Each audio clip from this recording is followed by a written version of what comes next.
next. This conversation that we have today is actually looking at the role of Kenya's diaspora in promoting business and education, but maybe taking on a little bit of a different perspective. We have two guests in the studio this hour to help us do that. Dan Kamau is the Executive Trustee and Project Director of the Diaspora University Town. Good morning. Good morning. And Karibu Sana.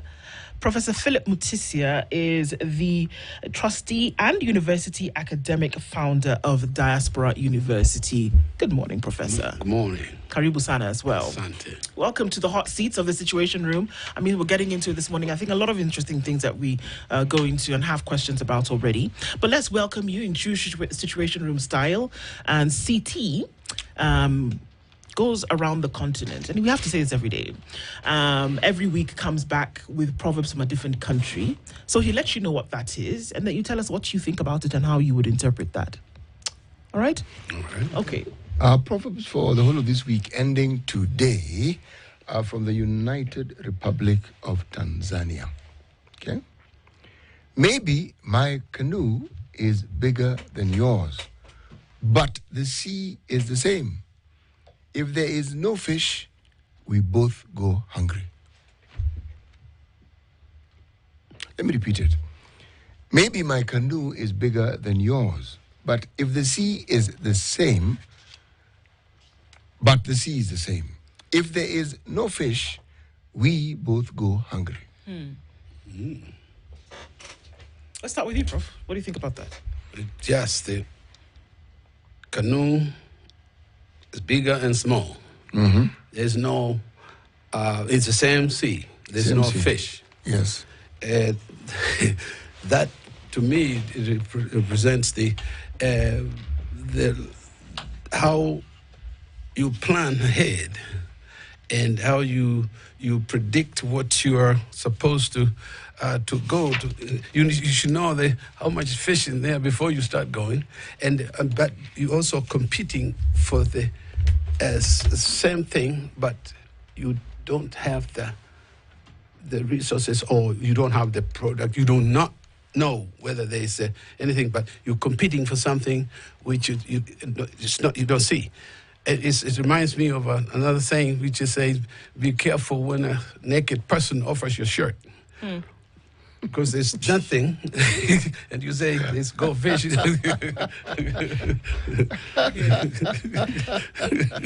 Okay. What about you, Dan? Yes, my thinking is that, and I'm going to go probably just like the professor has stated, it's sort of like, it's regardless of whether you, how big your fishing rod or your canoe is, for there to be value, there has to be the fish. So that regardless of,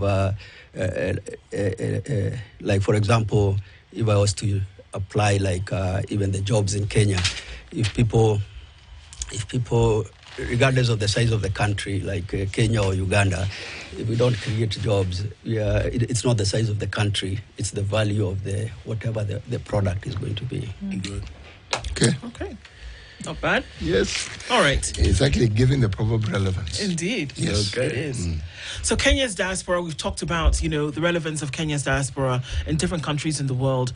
And the big, conversation has always been around remittances and how they're in the billions every year and how they're contributing towards the growth of Kenya's economy. But now we look at the importance of Kenya's diaspora and how they can contribute to business and education. And this is all coming off of the place that you have actually, told us about, which is the Diaspora University on one hand and the Diaspora University Town. Well, let's start from there. That we did not know that there was a Diaspora University in Kenya, or that there's one being built or founded. Let's start off with that. What's the Diaspora University? I will let the original person answer, but I want to introduce this from my perspective, because I joined the Diaspora University. It used to be KUP, and then we ended up to Diaspora University. And basically, it is made of us, those who are in the diaspora. I've been there for 37 years, a professor for 4 universities, and state of North Carolina, and we when and Dennis is going to talk about how it started, so you understand.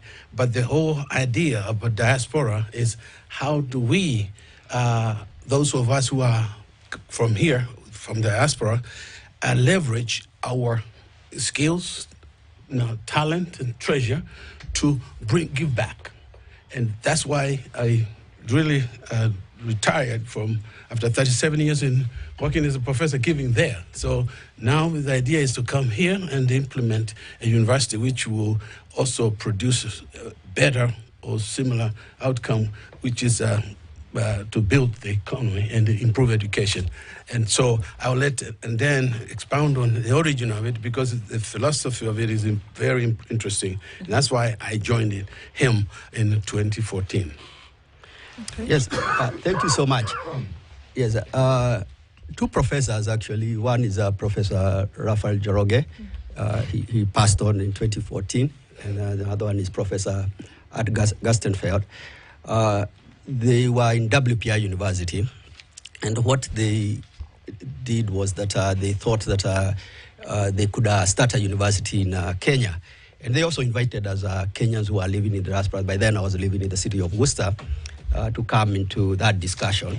And eventually we had the discussion, the idea shaped itself, and we felt that just the way Kenyans were literally going to look for jobs in the US, we could anchor a jobs creation project in Kenya through number one, a university, but also a development of a town.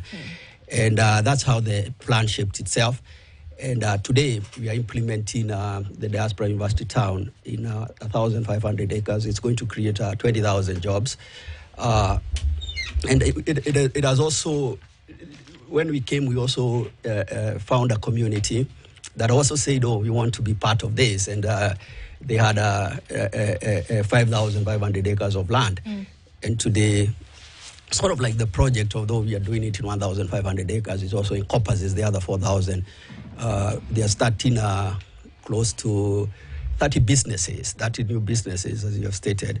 And it will also create another 5,000 jobs, which now come to 20,000 jobs, 15,000 jobs at Diaspora University, another 5,000 jobs at that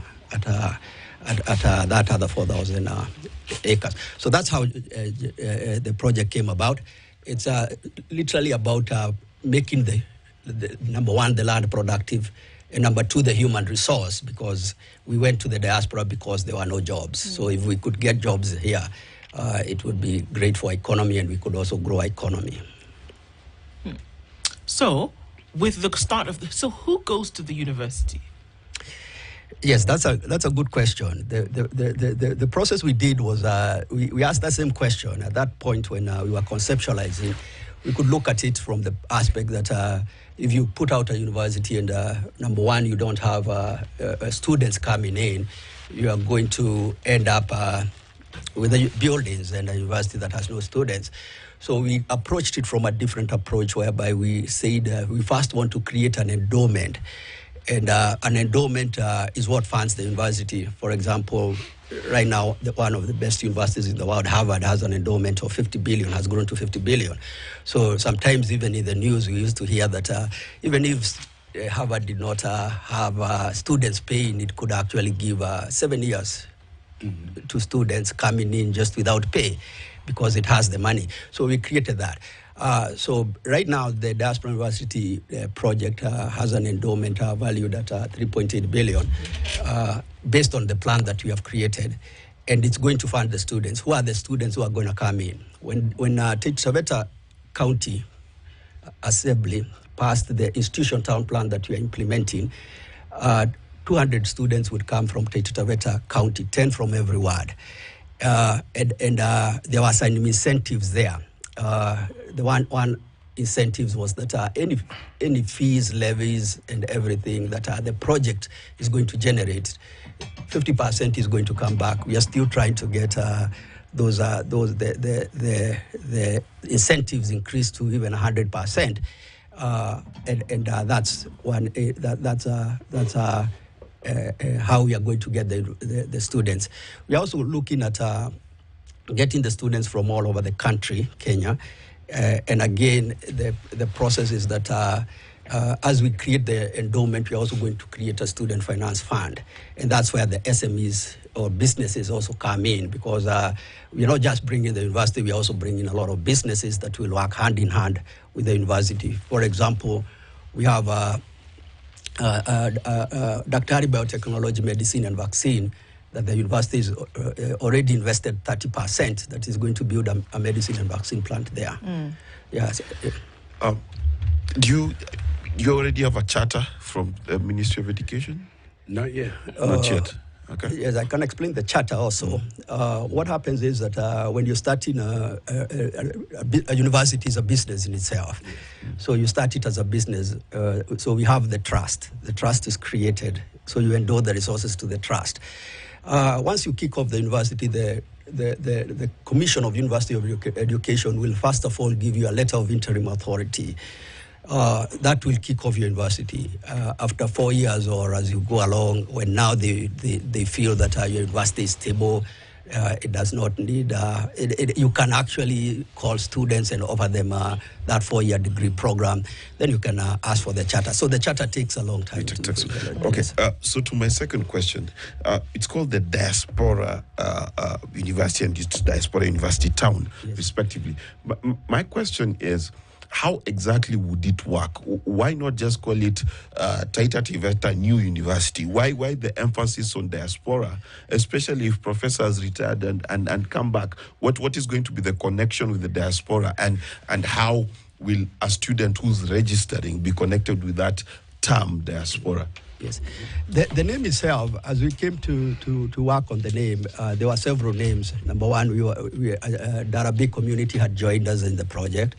Of course, we had diaspora Kenyans who are coming to the project.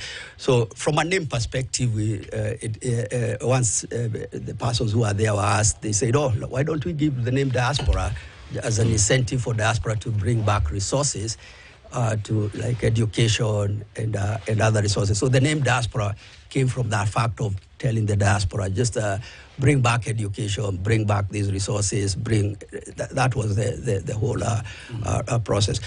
On the other side of the diaspora now, being diaspora university, once, of course, a student comes there, and remember, a name is a name. Sometimes we also give university names of even persons.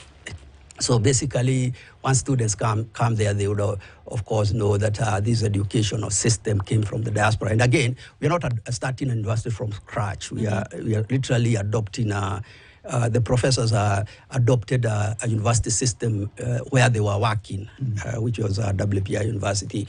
So they say this system, if you put it in place, it is going to be good for the academic process and the teaching of students. It's a system of project-based learning, which enables students also to literally be able to start businesses after they complete the university. What would be the difference between this and any other university in the country which essentially does the same thing? Which transfers skills and knowledge to others, and they graduate and they get a certificate and they go out into the work world? Good question. For example, also in terms of the identity and the name, it's inspired by people who have been out there in the diaspora, which, like me, and we are bringing back because we built over there. Now it's reverse. When you talk about remittances, even with the Minister of Foreign Affairs, which has been diaspora, we have it's inspired by us coming back and giving back because of the brain drain, for example. That's what inspired us. And I came here to invest. I left a hole when I went, and I built over there. Like he said, the university we are affiliated with, who inspired the idea with the Bishop Joroge and the Garden Field, the people who originate, they were doing it not to create an American university, no, but it's to leverage our capacities especially like academic person like me, who has developed there, and now I have a capacity to come do even better university. Difference of the diaspora university is in programming. In the areas of academic offering, we're going to have 4 degrees to start with, one in engineering. We have also the School of Business and Leadership and Entrepreneurship. Then we also have the Arts and Sciences, and in that we eventually have programs which are designed. The curriculum is designed to develop students to be actually not consumers of knowledge, but creators of knowledge. Transformational leaders, whereby when you come to Diaspora University, the project-based learning is similar to what the CBC here is, curriculum. Because what it is, you have to create experience which have tangible, something you can show, not just show, but you can also earn as you learn. And I can sum it up better by the organization I've created an Academy of Process Education, focus on the process, and then engage the learner with the content and interaction and in a collaborative and a partnership way. Then when they leave, for example, first year, they have something to show. And also they have given to the community. They are part and parcel of creating experiences, and the internalization of the experience is translated to a measurable way, whereby they can say, okay, the last year I learned this, and the project-based, it has to have it's like an apprenticeship model, whereby you are intern, you are learning and creating, as opposed to just going through lecture theories, and then when you come out there, you have a piece of diploma, and you cannot even have a solution or create a solution in the community. Yeah. A question to you. There is a process of creating a university. Yes. Yes. In this country. In that process, where are you? Yes. The first stage of creating a university, there are things that are needed when you have to operationalize a university. No. Just where operationalizing. Yes. Even before the discussion on operationalization comes in, there's a process that is followed in this country if you want to create or you want to build a university. So I'm asking, in that process, where are you? Yes, we are right now. We are at the stage of, we have created the endowment, which is the capital of the university. Once you create the endowment, the capital of the university, you then submit the proposal and you attach eight other documents. The first one is a detailed curricula, which is what the professor is working on. The second one is a physical infrastructure, which is the buildings and everything. The third one is, of course, where is your staff going to come from? Then the fourth, then there's also the library. So there are all those pieces that you have to put into place. It has actually anchored on there's a university act of parliament for that. So you have to develop all those. Then once you put all those, you take them to the Commission of University of Education. So right now, where we are the part of literally those arranging all those resources so that you can take them to the Commission. Have you registered the name? The trust is already registered. It is registered? Yes. And what is it registered as? The trust is registered under the Trustees Perpetual Act. It's actually one of the requirements of before you have to bring a certificate of incorporation of a trust or a business. If somebody wanted to put it under the Companies Act, so that's the other side. You would put it all in the trust. So as you're putting it in a trust, so that one is already incorporated under the Perpetual Trustees Act. That one is already there. So that's what we are operating. So you're starting the entire process with the trust. Yes, it starts with the trust. And once the trust is operationalized is when you propose to begin the process of establishing the university. Yes. Mm-hmm. Yes.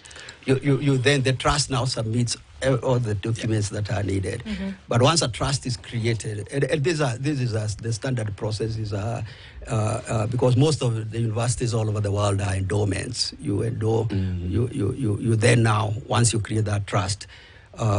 That's the first step of creating the university, the resources, where it's going to be.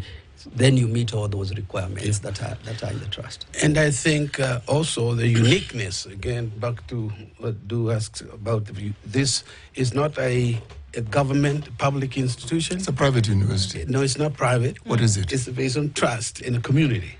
Yes. It's community. Whereby I can explain that one. Mm-hmm. Yes.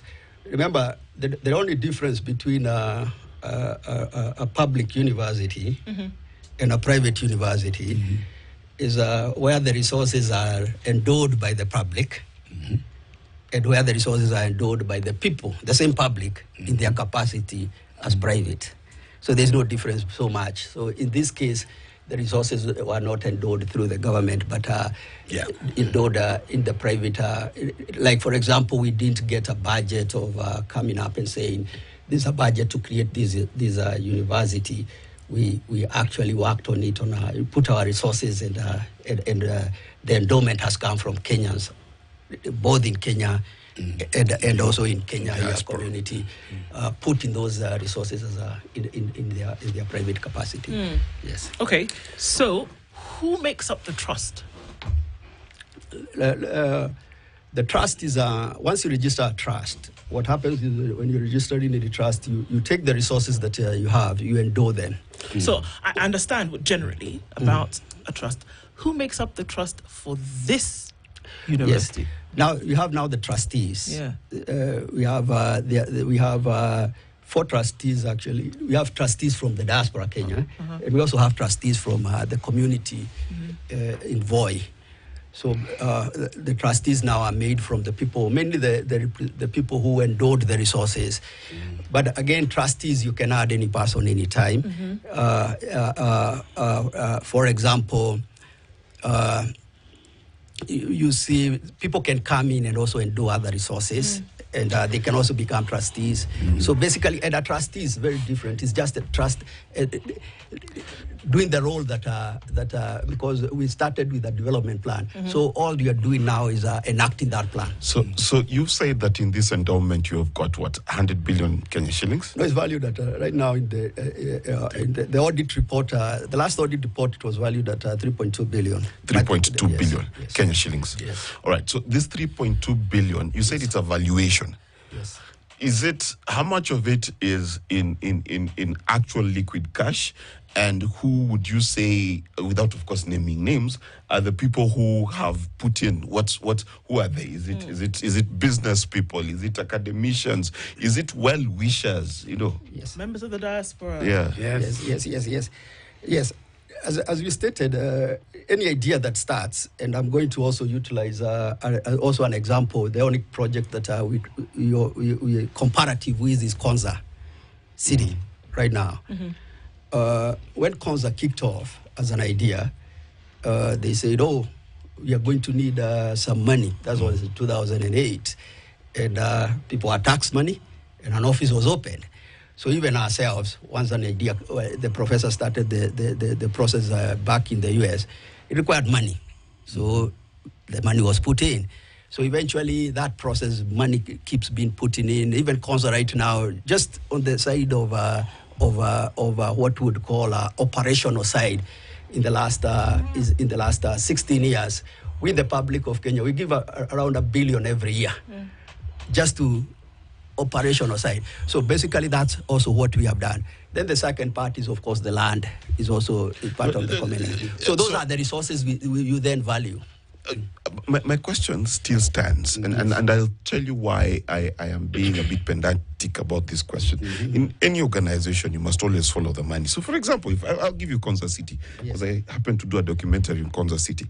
Kansas City is a government concern, and the government decided to put in the ICT infrastructure, and they've got brilliant servers, brilliant infrastructure. The roads are good, the sewage is good, and that's what the government pays for. That's where the 1 billion goes. The public then comes in to buy pieces of land and invest in that place where you get your office space, you get to use their servers, and it's sort of like an ICT assisted area. So now in your description, you've got trustees. Now, trustees put in money because they have a certain interest.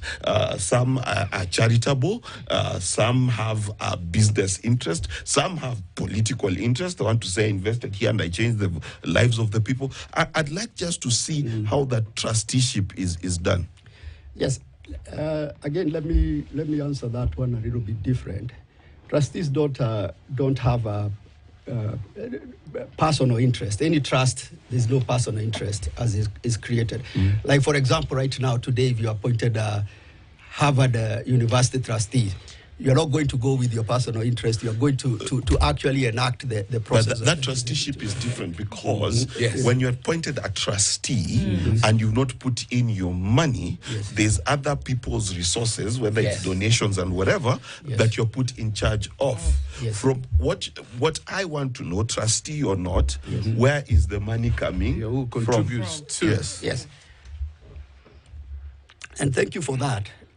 Actually, that was a very brilliant question. We covered that question for close to 3 years at the WPI University, and the question came about was number one: how do you develop? If you want to develop something, how do you develop? And eventually, in the business school of WPI, that was Gastenfeld. We kept looking at the process of what do you call money? What is money in itself? And eventually we got a breakthrough when we looked at it on the context that money comes in when people work or when you value natural resources. And so basically we then looked at it in the context of how was also WPI created, and the process was that people endowed and gave out resources of money. In our project, we decided we were going to have two things in place. There's a university, and there's also development of a town. One thing that has not happened in Kenya in the last 60 years is that we have not yet developed new towns, because Nairobi plan literally goes pre-dependence. We look at Nakuru or Mombasa, the towns that right now you could say that have a sewage plan, all of them are pre-independence. But all the other small towns and cities that are there, they are not yet, they don't even have plans themselves. So we were in Massachusetts, and we were looking at it from that point and saying, this is a state with 350 towns and cities. We know where the water comes from. We know where the sewage goes. There's no dust. There's all these roads. So we balanced it and then said, at the end of the day, what is the resource that in Kenya or in Africa that is not being utilized the right way to actually grow your GDP? We realized it's the human resource. Right now, today, we are going to waste a lot of human resource by people not even working. And you can't produce anything without working.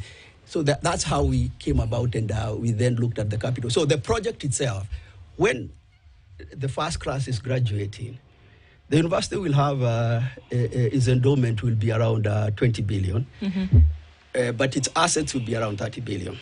So the town itself will have property, because property is a single property that stands on itself. We'll have property and businesses, around 300 businesses, and 6,700 and over 6,700 properties. Those properties themselves is also what we also ask people to come also to develop. So we have Kenyans who have joined this. We already have close to 500 Kenyans who are now property developers in this project. The consolidation of property development has not been done in Kenya, and that's also why we also have that process that you will find that many families in Kenya right now are living in a planned settlement or even in slums because we have not built property. So basically there was also that process, and as Professor Mtisia was saying, one of the areas, because when you identify your university, you also have to look at what direction do I want to go.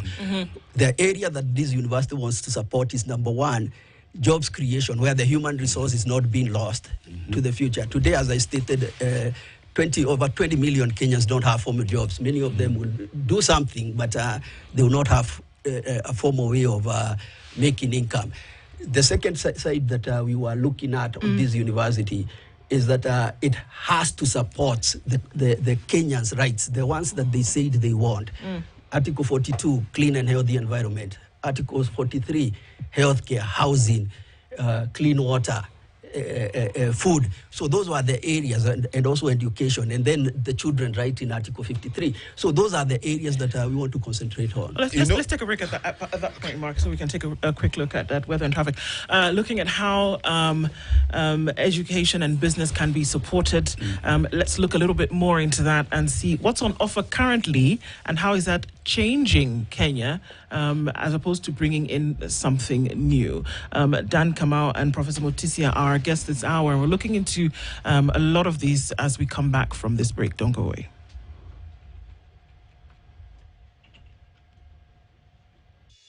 Do you want some sugar? How about some spice?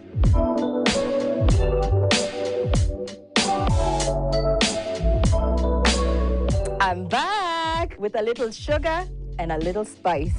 Get ready to indulge in the perfect blend of sweetness and sass. Buckle up and let's have some fun because life is hard enough. Sugar and Spice is back, and it's a little sweet and a little spicy. The event that you work for a company that doesn't have any stringent measures on office romances, then what do? Take the plunge?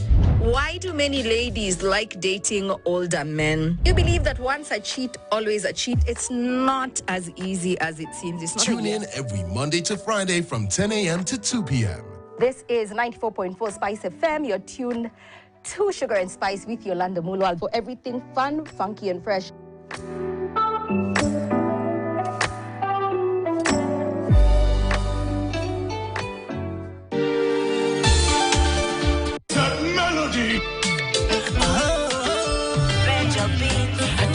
Melody ya kusifu Mungu Baba spiritually na body injili inabamba atumeleta melody atumeleta melody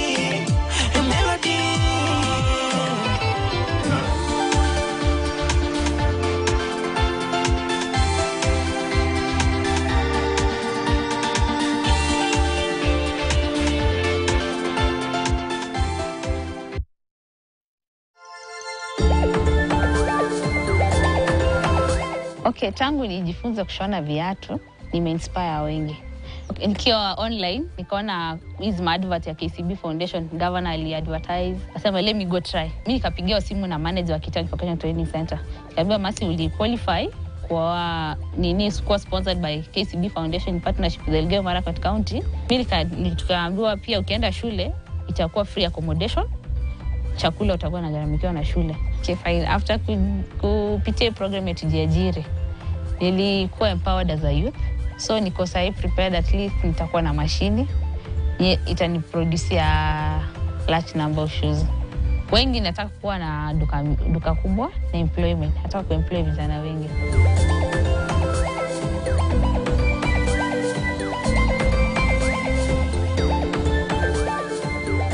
Through KCB Foundation's Tujiajiri program, we are empowering youth and women to turn their skills into thriving businesses. From training to funding, your success is our priority. Join the KCB Tujiajiri movement today, your path to financial independence. The convener of Rema Feast, the most awaited Christian gathering in Kenya, is now coming to your screens. Join Reverend Julian Kula every Sunday for inspiring sermons and powerful praise and worship live from Ruach Tabernacle, located along the Northern Bypass, right next to Shell Windsor. Prepare to experience renewal, growth, and elevation in your faith. Tune in to KTN TV this Sunday and every Sunday and step into a season of new beginnings and spiritual strength. Don't miss out. Your time to thrive as a kingdom champion has come.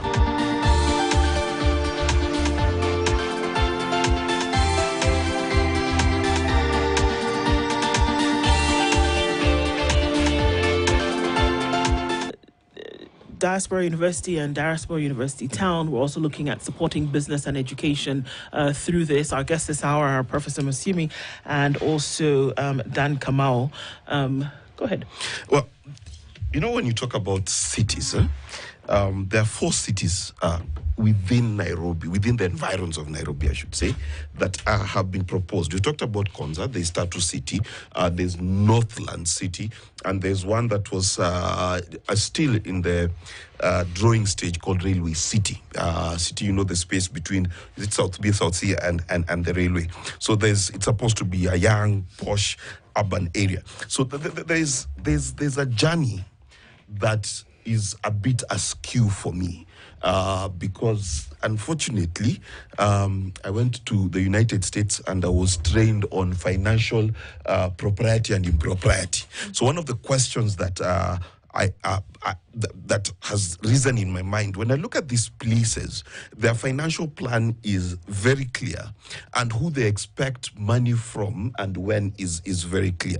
So there's a jump that has been done here where there's a 3 billion valuation, which we don't know whether it is in assets, because the 3 billion could just be the 1,500 acres, so there's no cash per se.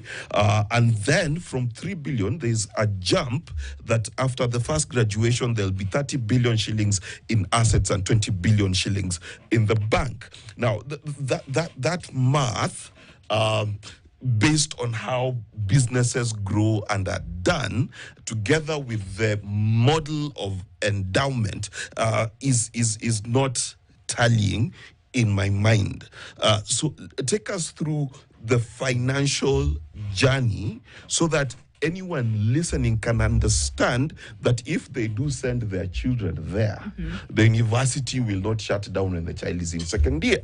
And where is that money coming from? And where is 30 billion worth of assets, 50 billion total cash and assets coming from about 3 billion valuation?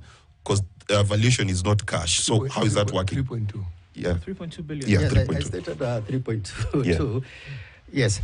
And again, I stated very clearly that in any part, anywhere in the world, the first part, and I use Konza as an example. If I was now to use Konza, and today I was told, please value Konza for us, I would, of course, I know what the land cost was, but I would go to what the Kenyans have put in the last, from 2008 to today, yes, to operate those offices. Because no institution operates because of an asset. It also operates because of people working and producing. So for us to be able to reach that, you also have to create that model. And you say, this is the model that we want to create and move forward. What I'm saying is, the model that we have created has not yet been created, because at the end of the day, if it had been created, the first thing would have been, we would see it all over the country. For example, land in Kenya, there's plenty of land in Kenya. There are so many people in Kenya. And I simplify the factors of productions as 3: land, human resource, and money. I do not place money as important as the human resource, because it is a human being who will produce, it's not money. And secondly, it's a human being who's going to consume. So what we found out as we were looking at this project, is that Kenyans tend to look at money more than the human resource. And that's why most sides, we fail to advance our country, and then we have 20 million people unemployed or don't have formal jobs or can't meet their needs, not because they don't have the human resource, not because we don't have land, but because the whole debate is coming on the factor that money. And that's the part, I'm just saying from our project point of view, just to say that on the side of, somebody could have a different opinion, but remember, on our side, that's what we have done. So basically, you value assets. Any balance sheet, I'm an accountant, I studied business and economics. When you do your balance sheet, you have your assets. On the other side, you have how are your assets created? Are they created with capital or loan? So basically, what I'm saying is, at the end of 5 years, when our university is there, we will have the buildings of the university. We will have everything that is there. But on the other side, we will have created 20,000 jobs. We will have put 100 million hours of human resource to productivity. 100 million hours of human resource, if you are to value it at around 500, an average of 500 shillings based on the different professionals that are there, that's an equivalent of a work of 50 billion that has been done in that project. That's how we are looking at it. So allow me, because there's a misnomer there. First, money does produce. You can put your money in a savings account, it will give you 7%. You can put your money in the money markets, you'll get 11 to 12%. Sometimes 15% if you put it in unit trusts. The point I'm saying, it is untrue to say that money does not produce value, because that is misleading the public. Let me correct you. That one I have to correct. That one I have to correct. I did not say money is not a producer, just like land is a producer. I did not say money is not a producer. But I said the most important resource of the three, money, human resource, and land. The most important is the human resource. That's what I said. I did not say money is not a producer. I hear you. Okay, so the question is here then, even as we look at human resource and things that will come out after 5 years, are we saying that at the very beginning of the establishment of the city and establishment of the university are these, because it of course necessary to understand how they were established in the first place. I say this because of pointed examples we have in Kenyan society today of universities where public money has been used to establish them, and today they are shells of what they used to be, and they're individuals who were in these universities who unfortunately will not be able to continue, number one, and there was mismanagement at various levels, and then icons of education in the country unfortunately have now fallen to their knees. So in the very foundation and the management, it is important to know how, who, what, where, when. And this, I just to have to answer that based on how I came in. Who am I? I am the person who left here, went to improve my education and career, built my career, developed a capacity, a resource, what he's talking about, social capital, that which I can leverage to come here instead of just sending money home and say, okay, or sending students away. I like the plan, because the plan is designed to attract those of us who have resources, talent, time, and treasure, not just the money. Because I've immersed a great deal of experience, work with the institutions, and this also idea of leveraging the institutional the experiences we have, capital we create, knowledge creation by self. Okay. That's why, and then how do I come in and make a difference? Is the designing of the programs, the degree programs, whereby when you come in the door, I have contributed to it by sacrificing my time to come here. We've been meeting and planning, and I'm going to put about 400 hours in the next couple of months to register the organization that is university programs, degree programs. And then I'm also working on developing the faculty, because that's my best suit, as academic. So if I'm to understand you, Professor, yes, what we've heard so far is the vision. Yes. this is the plan that you have. Yes. Besides the plan, you said you have 1,500 acres. Yes. Who does it belong to? Okay. They belong to the community who... It belongs to the trust, right? The community granted this land. Okay. Then is it the trust was developed under that? Okay. So it's the title deed on that land. Whose name appears on that title deed? Diaspora University Trust. Yeah. Diaspora University Trust. 1,500. Yes. All right. So apart from the vision, we actually have the land. Yes. So you could say we can point to and say we have a starting point, and the starting point is going to be on this piece of property. Okay. Now, you've started the ball rolling. Yes. You've talked about a curriculum which you're developing, which in due course you'll present to the relevant authorities to determine whether it is suitable for the institution or not. Okay, 1. 2, from what I have listened to, you are still raising funds.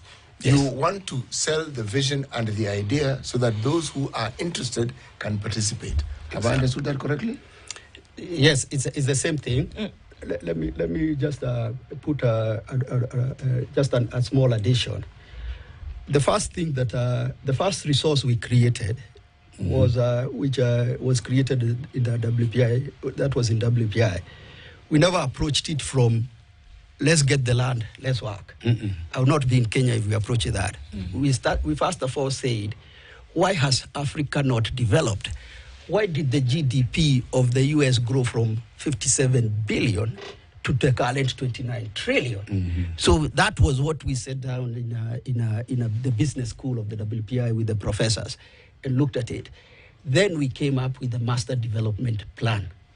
So that master development plan is what now we led us to come to actually the county and say, this is the development plan that we want if instituted, can create 15,000 jobs, can develop this university, a university, a hospital, or SMEs. We came to the county assembly. We utilized Article 185(4) of our Kenya Constitution for that to be passed. So by the time we got to the land, we were placing a whole development plan inside that land. So the university, according to you, is a catalyst. You have a bigger plan than the university. So we are developing a town, a university town. So it will have a university, it will have a hospital, it will have businesses. Right now, in the diaspora community right now, around 50 businesses. Dr. Idege in Boston, medicine and vaccine. We have ladies and a team of people who are working on the hospital system to be just about. So there's all that. All that is good. Yes. All that is good. Yes. What in all this is the particular investment or the particular idea that this thing is supposed to revolve around? The part about in town development and university development, all of it, again is at the end of the day, it's who are the people who are going to be living there? Yes. What are they going to do every day? But there are already people living. That is why there's a community that was able to give you the land. Yes. But the key part about it is, as we are stating right now, there's once you go to, let's say, most communities even here, they are there, but they have the resources themselves. Like this community we have has the resources, but at the end of the day, if you ask the person, do you have enough money for food? They might say no. Do you have health care? No. And that's why we said the development plan that we worked in, the master development plan, is for developing those rights for those persons. So when the community put the land, all they are doing is saying, let's achieve the rights of ourselves by becoming the land becoming productive. Right. This plan changing the land to become productive so that it can meet the if I may, just a second. Yes, Prof. The good one word I can explain what you're asking for. We are creating ecosystem. which is a model actually emerging from global development in education, economic, the development, international development. There is an ecosystem. We are putting ecosystem in an empty. People are not living there. Creating infrastructure, structure to produce, to leverage their land. It's sitting there for years. If I may, we at the top of the hour. You guys, as you go, the thing that I want you guys to think about is Kenya has 82.8% literacy rates. We produce millions of graduates every day. And if you look at the development plan for Kenya, it is industry that is the next development stage for Kenya. So maybe you can go think about it. And then when you come back next, we can have a conversation about those particular jobs and how to transform these societies.